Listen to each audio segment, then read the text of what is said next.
이 새벽에도 오신 여러분들 위해 하나님의 한량없는 은혜가 넘치기를 주의 이름으로 축원합니다.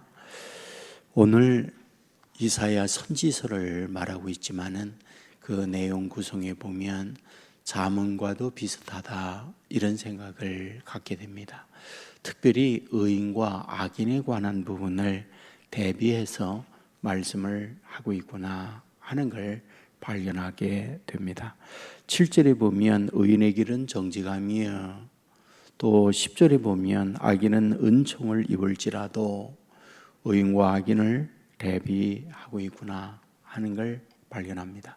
여러분, 우리가 살아가면서 저 사람은 의인이야, 저 사람은 악인이야 라고 할 때에 소위 어떤 스티그마 이런 것들을 갖고 있을까요?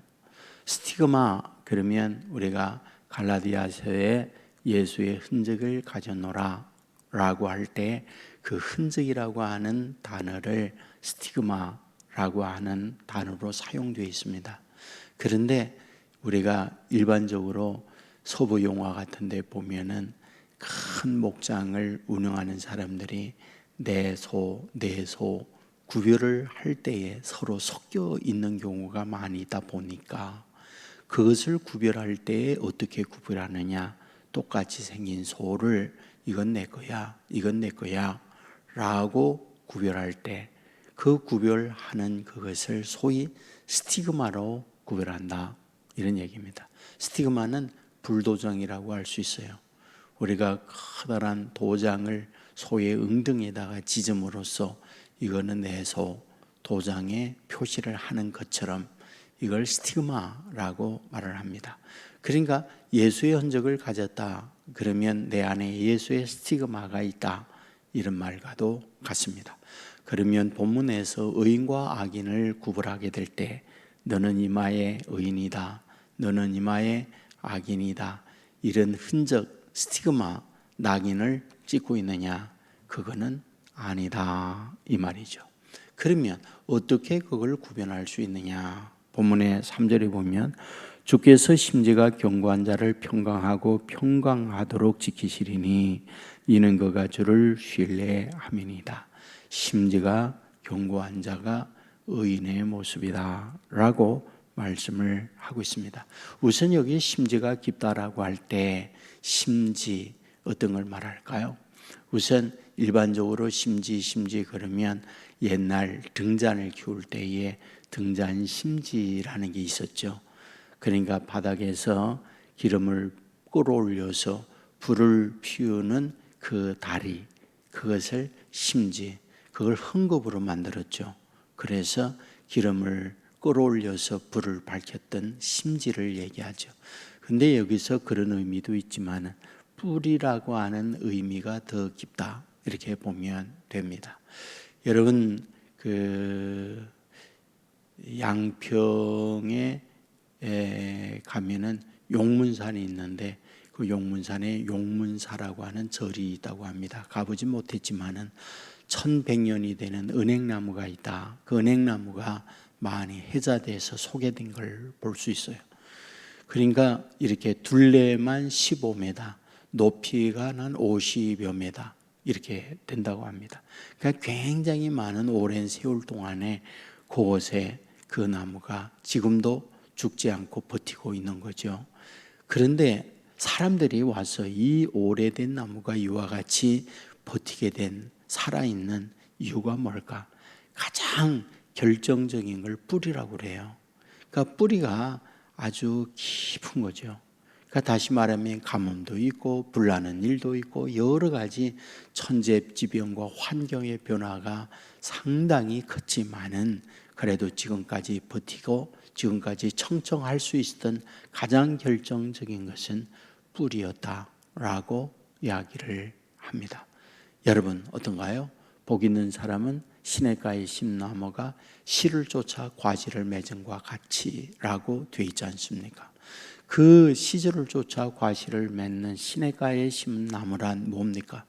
뿌리가 어디예요? 물에다가 연결해서 물을 계속해서 받아들이기 때문에 가능하다. 이 부분을 말씀하고 있는 거죠.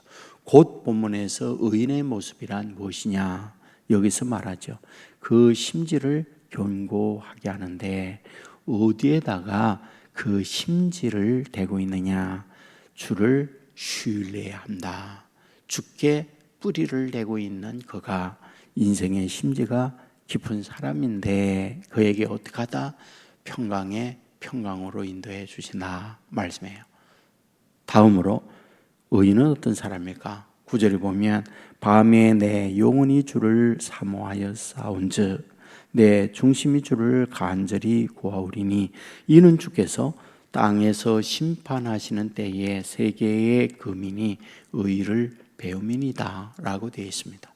여기에 늘상 말합니다. 여기에 밤에라고 되어 있잖아요. 밤에 내 영혼이 주를 사모한다. 이 밤은 단순하게 밤낮, 물리적인 밤낮 할 때의 밤을 말하는 것만이 아니다. 인생의 밤을 말한다. 인생의 밤. 인생의 밤이란 무엇입니까?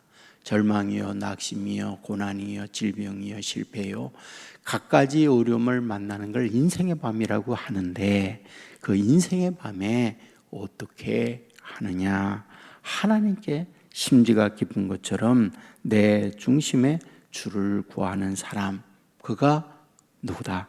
의인의 모습이다. 그는 그 인생의 밤을 주께 심지를 내고 구하고 있기 때문에 그 어려움들을 지혜롭게 극복하는 사람이다. 이걸 말하고 있습니다. 그렇다면 반대로 악인은 어떨까?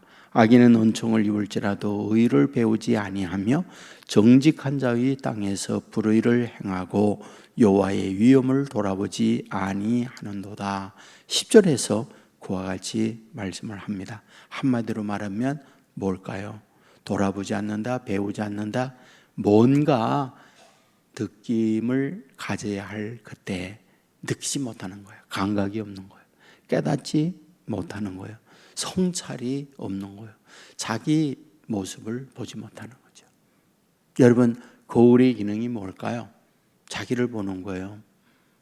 예? 거울을 통해서 자기를 보는 겁니다. 아, 내가 머리가 걸러졌구나. 아, 내가 옷맵시가 이와 같구나. 얼굴에 뭔가 묻었구나. 이런 것들을 보고는 그거를 조종하는 기능이 거울입니다. 곧 의인은 말씀의 거울 앞에서 자기를 성찰하고 자기를 보지만은 악인은 뭡니까? 그 거울 앞에 자기의 비춘 모습을 보지 못하는 거예요. 이것이 악인의 모습이라고 말하는 거죠. 14절에 보면 그들은 죽었은즉 다시 살지 못하겠고 사망하였은즉 일어나지 못할 것이니 이는 주께서 벌하여 그들을 멸하사 그들의 모든 기억을 없이 하셨음이니이다 라고 말하고 있습니다. 결국 파멸의 결과를 가져온다라고 말씀을 하고 있습니다.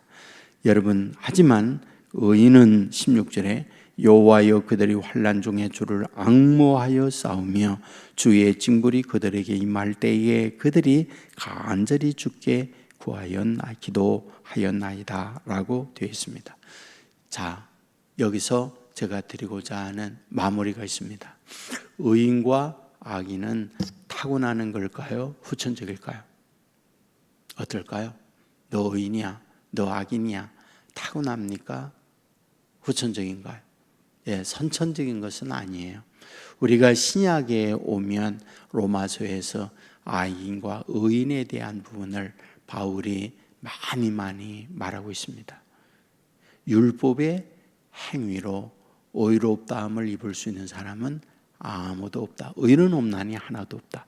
어떤 의의 행위로 말미암아 의롭다함을 입을 수 있는 사람은 아무도 없다. 곧 믿음으로 의롭게 되어진다는 것이 신약에서 말씀하고 있습니다. 믿음으로 의롭다함을 입는다는 말이 무슨 말이겠어요? 오늘 본문에도 이사야는 동일하게 말하고 있습니다. 인생의 밤에 하나님께 구하는 그가 의인이다. 또는 가뭄과 어려움이 있을 때 주께 심지가 깊어 주께로 연결되어 있는 그가 의인이라고 말씀을 하고 있는 거죠. 곧 저와 여러분이 삶의 현장에 어떤 상황, 어떤 문제를 만날 때 내가 어떤 태도를 취하느냐 이거에 의하여 의인의 그리고 악인의 결정이 되어진다는 걸 말씀을 하고 있는 거죠. 기억하십시오. 우리의 인생의 밤에 우리의 태도를 어디에 두고 있는가? 우리의 삶의 심지를 어디에 깊이 두고 있는가? 이에 따라서 의인과 악인이 결정된다. 여러분, 하나님께 우리의 삶의 모든 권한을 두고 살면 하나님은 하나님의 자녀들에게 인생에 살 때에 샘솟하는 샘물을 공급해 주는 거예요. 그래서 뿌리를 통하여 하늘에 신령한 영양 수분을 공급받고 무럭무럭 가뭄이 있고 또 비바람이 몰아친다 할지라도 흔들리지 않는 삶을 살아가는 사람이 될 수 있다는 걸 우리에게 가르쳐 주는 거죠. 그러므로 이 새벽에도 하나님께 어떤 상황이 있지만 나의 삶의 뿌리를 주님께 두겠습니다. 심지가 깊은 인생을 살겠습니다. 그러므로 우리의 삶에 주님이 주시는 은혜의 공급을 받으면서 시냇가의 시문나무가 그 시절을 쫓아 잎사귀가 청청하고 열매가 무성한 것처럼 인생의 푸른 풀 그리고 잎사귀가 무성한 열매를 가득히 맺어 살아갈 수 있는 저와 여러분의 삶이 될 수 있기를 주의 이름으로 축원합니다. 기도하겠습니다. 은혜로우신 아버지 하나님, 우리를 깨우사 주의 전으로 인도해 주시니 감사를 드립니다. 이사야 26장의 말씀을 묵상하며 하루를 시작합니다. 의인과 악인의 모습을 보았습니다. 심지가 견고한 사람이고 인생의 밤에 여호와 하나님께 뿌리를 두고 간구하며 살아가는 그가 의인의 모습이라고 말씀을 했습니다. 악인은 여러 가지 문제를 만나지만 성찰이 없는 이가 악인이라는 말씀을 보게 됩니다. 주여, 원하옵는 것은 우리가 살아가면서 의인의 삶을 사는 자 되게 하여 주옵소서. 인생의 밤에 심지를 하나님께 깊이 두고 비바람이 몰아치는 그때에도 흔들리지 않는 인생을 살아가는 자녀들 되게 하여 주옵소서. 오늘도 기도하는 주의 전웅들을 통하여 온 세계 교회가 은혜로운 교회가 되게 하시고 성령이 충만한 교회가 되게 하시고 수많은 인생의 문제가 쉼을 얻고 해결을 얻는 재단이 되게 하여 주옵소서. 아버지 하나님이여, 우리 성도들 아버지 오늘도 주님과 동행하는 삶 살기를 원합니다. 어디에서 뭘 하든지 주님과 함께하는 삶이 되게 하여 주옵소서. 앞서가는 하나님의 인도를 받게 해주시고 삶의 여정 속에 이런저런 일을 만날 때 그 속에 우리를 향하여 주시는 주님의 음성을 듣는 하나님의 자녀들 되게 하여 주옵소서. 아버지 하나님이여, 특별히 여기까지 인도하신 아버지 하나님 간절히 소원합니다. 온 세계 교회 주의 뜻이 이루어지는 교회가 되게 하여 주옵소서. 모든 세상에 빛이 되는 교회가 되게 하여 주옵소서. 타락한 세상에 소금이 되는 교회가 되게 하여 주옵소서. 영혼을 구원하는 교회가 되게 하여 주옵소서. 아버지 하나님이여, 일청년들 지금 동해 안에 아버지 동해 중앙교회와 옥계교회 중심하여 사역을 이루고 있습니다. 함께하여 주옵소서. 안전케 하여 주옵소서. 예비된 영혼들 구원케 하여 주옵소서. 살아계신 하나님의 임재를 체험하는 젊은이들 되어 주를 위하여 살아가는 젊은이들 되게 하여 주옵소서. 병상에 아파하는 자녀들 있습니다. 찾아가 주옵소서. 능력의 손으로 만져 주옵소서. 주께서 오셔서 걷지 못하는 일을 걷게 하고 보지 못하는 일을 보게 만들며 난치병자 치료하셨던 능력 동일하게 지금도 주의 자녀들에게 역사하여 주시옵소서. 아버지 나라 이 민족 불쌍히 여겨 주시옵시고 남북의 긴장 속에 늘 여기까지 왔습니다. 저 북한 공산 세력이 무너지고 무너진 교회가 세워지게 하여 주옵시고 자유가 박탈된 북한 주민들에게 그리스도의 계절이 오게 할 뿐 아니라 주의 크신 은혜로 자유를 덧입는 축복 허락하여 주옵소서. 오로지 주의 뜻이 우리를 통하여 이 땅 위에 이루어지게 해주실 줄 믿고 우리를 죄악에서 구원하신 예수 그리스도의 이름으로 기도드리옵나이다. 아멘.